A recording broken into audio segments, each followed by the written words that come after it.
Halo semuanya, bayangin deh sebentar, Anda itu lagi jadi seorang detektif. Anda dihadapin sama satu misteri besar, entah itu fenomena sosial yang rumit atau teka-teki akademis yang bikin pusing. Terus gimana cara mecahinnya? Nah, detektif jagoan pastinya butuh kotak peralatan yang mumpuni kan? Di penjelasan kita kali ini, kita bakal ngebongkar kotak peralatan utama yang dipakai para peneliti, yaitu dua jalan besar buat nyari kebenaran empiris. Yuk, langsung aja kita bahas dan lengkapin diri kita sama instrumen-instrumen investigasi ini. Biar kebayang alurnya, ini agenda kita hari ini. Pertama, dua jalan mencari kebenaran. Kedua, kuantitatif, mengukur angka pasti. Ketiga, kualitatif, menyelami kedalaman makna. Keempat, perbedaan kunci kedua pendekatan.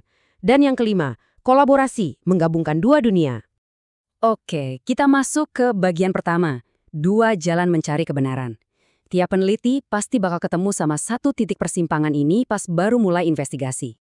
Pernah nggak sih Anda mikir pertanyaan simpel ini? Gimana kita benar-benar tahu kalau sebuah metode ngajar itu emang berhasil? Atau yang lebih kompleks lagi, kenapa sih orang-orang tuh berperilaku dengan cara tertentu di suatu kondisi? Ini bukan cuma pertanyaan di atas kertas ya, ini beneran misteri dunia nyata. Dan buat ngejawabnya, kita nggak bisa cuma tebak-tebak buah manggis. Kita harus milih pendekatan mendasar tentang gimana cara kita ngelihat yang namanya kebenaran itu sendiri. Intinya, dunia riset itu kebelah jadi dua filosofi utama. Di satu sisi, ada positivisme logikal. Anggap aja ini kayak kalkulator yang saklek banget, dia nyari kebenaran universal, hukum yang pasti, dan angka-angka yang bisa diukur. Di sisi lain, kita punya konstruktivisme. Pendekatan ini nganggap realitas itu punya banyak dimensi. Kebenaran itu nggak kaku, tapi dinamis, dibentuk dari interaksi dan pengalaman sosial manusia. Jadi, ada kalanya Anda butuh kalkulator, tapi di saat lain, Anda harus benar-benar duduk diam dan ngamatin pengalaman manusia yang terus berubah. Lanjut ke bagian 2. Kuantitatif, mengukur angka pasti. Mari kita lihat gimana alat pertama kita ini beraksi. Nah, kapan sih kita pakai alat ukur yang super ketat ini? Gini, bayangin Anda udah punya tersangka utama dan wilayah pencariannya tuh luas banget. Pendekatan kuantitatif ini pas banget dipakai kalau masalahnya udah benar-benar jelas. Misalnya, Anda pengen ngetes seberapa besar sih pengaruh video interaktif ke nilai siswa. Di sini, Anda punya treatment tertentu, punya hipotesis yang mau dibuktiin, dan pastinya butuh deretan angka yang akurat sebagai bukti. Kalau Anda mau ngetes satu teori mapan ke ribuan orang sekaligus buat ngilangin keraguan, nah ini dia alat yang harus Anda pakai. Kalau kita perhatiin siklus kerjanya, ini tuh terstruktur banget loh. Sebuah proses formal di mana Anda nggak bisa asal loncat-loncat langkahnya. Mulai dari ngerumusin masalah, mecah masalahnya, bikin hipotesis awal, nahan asumsi itu, baru deh ngumpulin data numeriknya. Nanti pas semua angka udah kekumpul, baru Anda pakai statistik objektif buat nentuin hipotesisnya diterima atau ditolak. Ingat, kalau desain awalnya udah salah, seluruh hasil akhirnya bakal melenceng jauh. Masuk ke bagian ketiga, kualitatif menyelami kedalaman makna. Gimana kalau misterinya benar-benar masih gelap? Kuncinya ada di sini, kebenaran itu dinamis, dan cuma bisa ditemuin lewat interaksi.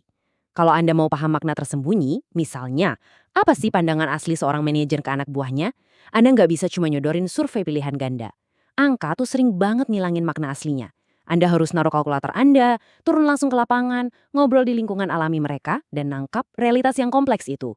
Di titik ini, Anda sendiri, sang peneliti yang jadi instrumen utamanya. Cara kerjanya beda total dari yang sebelumnya. Nggak ada siklus yang kaku. Secara umum, ada 3 tahap utama nih. Pertama, tahap deskripsi. Ini waktunya Anda nyerap semuanya, nyatet apa aja yang dilihat, didengar, dan dirasain. Kedua, tahap reduksi.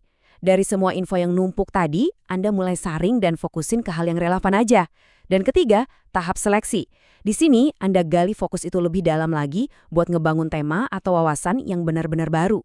Nah, beda ceritanya sama alur kuantitatif yang saklek tadi. Di kualitatif, langkah-langkahnya itu didesain super fleksibel dan saling nyambung. Anda bahkan udah mulai maknain data sejak hari pertama turun ke lapangan. Kerennya lagi, kalau di tengah jalan Anda nemu petunjuk baru yang lebih menarik, Anda bebas banget buat putar balik dan ganti fokus riset saat itu juga. Fleksibilitas bener-bener jadi rajanya di sini. Bagian keempat, perbedaan kunci kedua pendekatan. Biar pemahamannya makin matang, kita bakal adu kedua alat ini. Kita bedah 9 perbedaannya dengan cepat. Pertama, soal fokus. Kualitatif itu sangat peduli sama perjalanannya. Dia nyari makna dalam keseharian dan proses yang lagi jalan. Nah, kalau kuantitatif, dia cuma peduli sama garis finish. Fokusnya mecah masalah jadi variabel buat ngelihat hasil statistik di akhir. Kedua, fondasinya. Kualitatif itu ngandelin penafsiran alias interpretasi subjektif dari orang-orang yang diteliti. Sebaliknya, kuantitatif itu anti banget sama yang subjektif-subjektif. Dia cuma mau nerima fakta konkret yang bisa diukur secara ketat. Ketiga, apa sih tujuan akhirnya? Kualitatif itu ngebangun dari bawah ke atas. Dia ngumpulin data di lapangan buat nyiptain teori yang sama sekali baru. Kalau kuantitatif, kerja dari atas ke bawah. Dia ambil teori yang udah ada, terus dites abis-abisan buat ngeliat apa teori itu terbukti dan bisa ngeprediksi hasil. Keempat, soal desain risetnya. Kayak yang udah kita singgung, kualitatif itu adaptif. Rencananya bisa berubah ngikutin kondisi. Tapi buat kuantitatif, rencana awal itu harga mati. Sekali cetak birunya cacat, seluruh hasil risetnya bakal runtuh berantakan. Kelima, barang buktinya. Kalau Anda intip tas peneliti kualitatif, isinya pasti tumpukan catatan lapangan, transkrip obrolan panjang, foto, sama dokumen-dokumen. Tapi kalau tas peneliti kuantitatif, isinya cuma lembaran kuesioner dan tabel-tabel penuh angka yang siap dimasukin ke software. Keenam, soal sampel alias saksinya. Kualitatif milih ngobrol sama sedikit orang aja, tapi digali dalam banget, kualitas di atas kuantitas.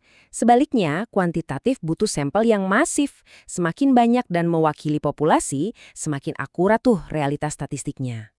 Ketujuh, di mana posisi detektifnya? Peneliti kualitatif nyemplung langsung, membaur sama lingkungannya. Sementara peneliti kuantitatif main aman dari jauh. Mereka cuma nyebar survei atau ngamatin eksperimen dari balik kaca. Kedelapan, unsur manusianya. Di kualitatif, Anda ngebangun kedekatan dan saling percaya. Narasumber itu mitra Anda. Di kuantitatif, jaga jarak itu wajib hukumnya demi menjaga objektivitas. Manusia di sini murni diposisikan sebagai objek studi. Dan kesembilan, penutup perbandingan kita. Analisis. Di dunia kualitatif, analisis itu jalan terus dari hari pertama ngumpulin data. Muter terus sampai jenuh. Nah, kalau kuantitatif, ngitungnya ditaruh paling akhir. Nunggu semua angkanya ngumpul dulu. Baru deh dieksekusi pakai rumus. Bagian kelima, kolaborasi. Menggabungkan dua dunia. Setelah lihat bedanya yang lumayan ekstrem, mungkin Anda mikir dua pendekatan ini saling musuhan. Tapi sebenarnya nggak sama sekali. Justru, kalau digabungin, mereka bisa jadi tim yang luar biasa. Menurut ahli metodologi Julia Brannan, ada 3 cara keren buat ngegabunginnya. Pertama, angka dari kuantitatif bisa bantu kualitatif. Misal Anda pakai data statistik demografi buat nentuin siapa yang paling pas buat diwawancara mendalam.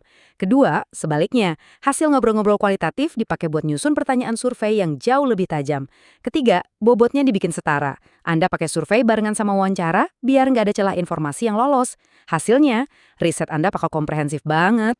Jadi, itu dia isi dari kotak peralatan kita. Masing-masing emang punya kekuatan dan kelemahannya sendiri.